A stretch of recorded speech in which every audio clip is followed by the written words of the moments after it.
Hello, everyone, and good afternoon from where I sit with your host, Dr. C. I'm Dr. C, and welcome back for another video on Black History Month 2026. And we are going to feature somebody from the great state of Maine this week. Yes, Dr. C has taken upon himself to make sure that we feature prominent members of the African American community that have made contributions to all of the states of the Union and territories. Of course, I know for a fact we're going to run out of time. I mean, Black History Month is actually officially over, but do not forget. Dr. C had said that we are going to continue the celebration of Black history well into and through to the end of March of this year, 2026. So with that being said, let us get to our next profile, an African American in the great state of Maine that has made a significant contribution not only to the state of Maine, but also to this great country of ours.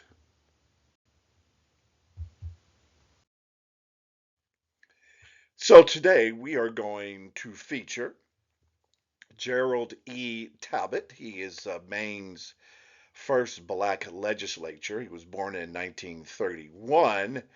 And yes, this man is still with us today. So if you're in the great state of Maine and you're listening and watching from where I sit with Dr. C, then already know how interesting and how powerful this man's contribution to the state of Maine into the United States of America is. And so we're going to feature him this afternoon. Now, of course, on this particular slide, it is an actual painting of Gerald E. Talbot. And I want to read what it says here at the bottom. You can't really see it that well, but I'll read it to you. It says here, I felt fighting discrimination was the most important thing I could do as an elected official. I said then, and I believe now, that any doctrine of superiority is scientifically, and of course it gets cut off, but I would finish the sentence and say that it is scientifically incorrect. What he's really talking about here is the idea of white supremacy over all of the other human beings that live on this planet. It is scientifically incorrect, and uh, Gerald E. Talbot, and many other black folks living in this country make that false every day of this year, of the decade, of the century. We are as equal contributors to anybody else in this country and on this globe. And so that is the reason why it's very important for us to not only study African American history, but to also highlight it so that the rest of America understands that we are just as dynamic as anybody else who lives in this country. Before we get to the next slide, I got to remind all of you that white supremacy is not only scientifically incorrect, it is a psychosis. It is psychologically incorrect. It is a sickness. And we, African Americans living in the United States for well over 400 to 500 years, have been plagued with this sickness, i.e., these sick people coming after us just simply because of the color of our skin. It's a sickness. We need to, at the very outset, remind everybody of that. And I know for a fact that there are more than just African Americans who are following me on this podcast. And I believe that if you are following this podcast, if you guys subscribe and see what Dr. C is into on the weekends while I'm at work out there on the highway, then you know that what I'm telling you is true. But the fact is, we need to bring others who are afflicted with this sickness of white supremacy into our fold. I am not going to stop until I start seeing a marked change in the way people feel and think about the African American community. And doing these learning tools, because that's really what I'm doing here. I'm teaching others, and teaching others about our history is an important step into making sure that we stamp out that sickness once and for all. All right, I'm off my tangent. Let's get into uh, what makes Gerald E. Talbot tick.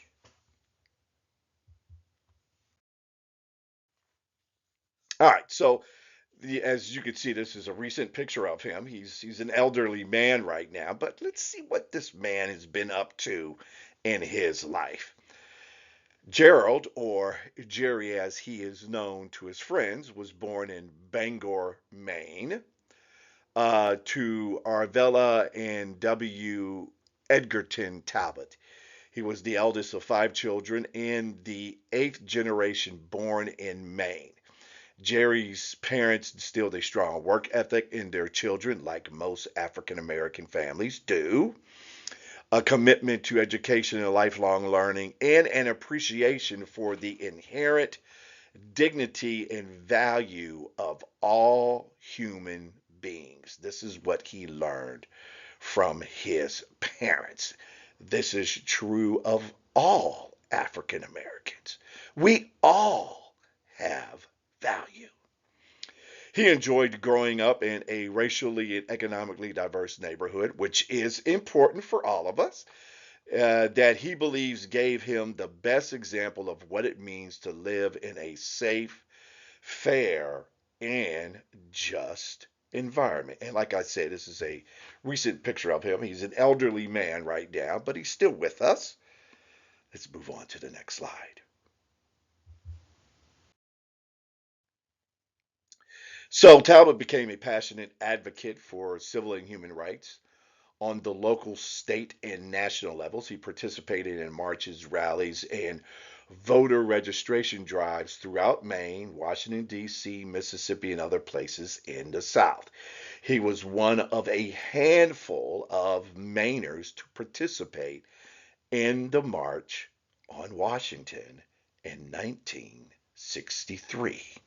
So he was right there in the thick of it in the 1960s civil rights movement.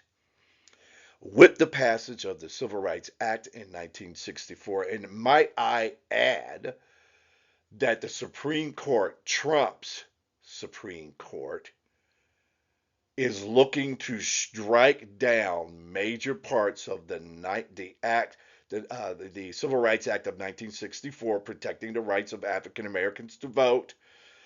They are pushing to strike that down as we speak.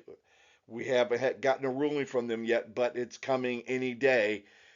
Talbot fought for this, as did my parents, okay, and my grandparents, and maybe yours as well. We need to fight back against this every minute of every day until white supremacy on its face is completely and totally stamped out. The fight is not over. Talbot knew that the time was right to revive the NAACP in Portland. Evidently, they tried to bring it up in Portland, and then he needed to revive it in May of that year. He was elected its first president and went on to serve two more terms as president of the NAACP in Maine. During his tenure, he was a leading figure in the passing of the Maine Fair Housing Bill and the Maine Human Rights Act. Yes, Mr. Talbot in Maine. And yes, a lot of you think that there aren't a whole lot of black folks living in Maine, and I would agree with that. But they are there. They're there. And they are making their voices heard. And that's the reason why we're highlighting Mr. Talbot in his story in the state of Maine.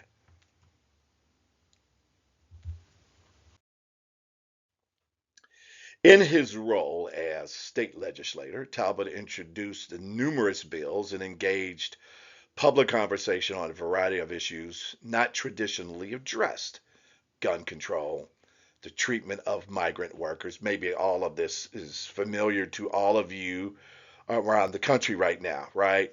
Tribal sovereignty, fair housing, and creating a holiday honoring Martin Luther King Jr. were just a few. Yes, a lot of states did not want to honor Dr. King's legacy. Talbot sponsored the first gay rights legislation and had the word, and yes, I'm going to say it, nigger, removed from all maps and geographical designations in Maine. And by the way, he was a legislator in the 1970s, and he had to fight to get the word nigger removed from all maps and geographical designations in Maine. So as you can see, this doesn't just happen in the Deep South. This happens everywhere. All the more reason why black folks and our allies in this country need to continue this fight. Need I remind you that Mr. Talbot, Maine state legislator, is a very elderly man right now, as are most of the people who brought the fight to the government during the civil rights movement of the 1960s. It is time now for a new generation to continue this fight.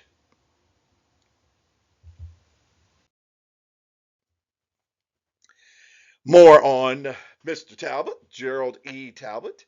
In 1995, the University of Southern Maine awarded Talbot an honorary doctor in humane letters degree and dedicated an auditorium in his name. The auditorium had the distinction of being the first public space named after an African American in the state of Maine. This was in 1995. Realizing that there was still something missing from the historical landscape, Talbot took on the challenge of writing a book, and in 2006, along with co-author H. Price, published Maine's Visible Black History, the first chronicle of its people. That's the name of the book, Maine's Visible Black History. If you are African American and you live in Maine and you haven't read that book, you should. If you don't live in Maine and you're African American and you want to learn more about African American history wherever it is, you should also read that book. And if you are not African American and would like to learn more about our history, you too should purchase and read the book. The name of the book, again, is Maine's Visible Black History, written by Mr. Talbot and co-authored by H. Price. Take a gander of that book.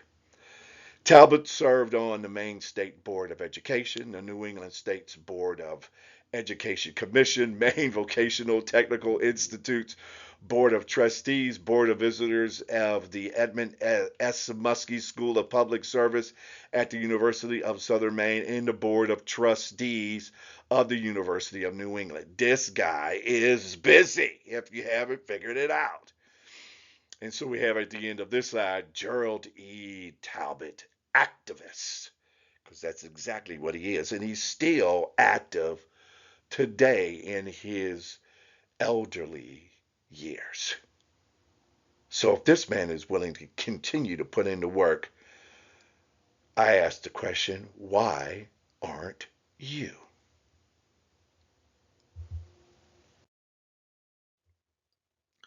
So I'm going to have some final thoughts on Gerald E. Talbot, Maine's first black legislator, born in 1931. And of course, like I said, he is still with us today. This is a recent picture. But here are my final thoughts. Gerald E. Talbot has made significant and lasting social, economic, and political contributions to the people of Maine, and, might I add, to this nation of ours. His strong moral character, coupled with an unwavering commitment to human rights and love for family, has given us an American who courageously tells the truth and is a champion for equality, justice, and peace. Now, of course, a lot of you are wondering, well, that doesn't look like Gerald E. Tablet in that picture, and it's not. I wanted to put this picture up to tickle your fancy, to get your curiosity up is to exactly what else have black folks done in the state of Maine. And that's the reason why I have this picture up here. It's a picture of a young black man during World War II who is protecting the Maine coast, serving in the United States Navy. You would want to know more. Okay, so there is a lot more to Maine's history, and there, of course, is a whole lot more to Gerald E. Talbot as well.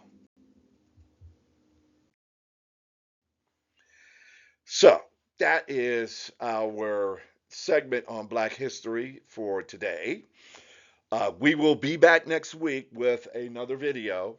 Ain't no telling where we're going to end up next, but we are going to the places where you probably haven't been in terms of contributions of African Americans to the history, culture, scientific community, etc., to the country that we call the United States of America. We are in it to win it. And you will never, ever be able to erase us or our history. Because make no mistake about it, Black history is American history. That's it for me from Dr. C from where I sit. We'll see you guys in the next video, which will be coming up very, very soon. You guys have a great afternoon.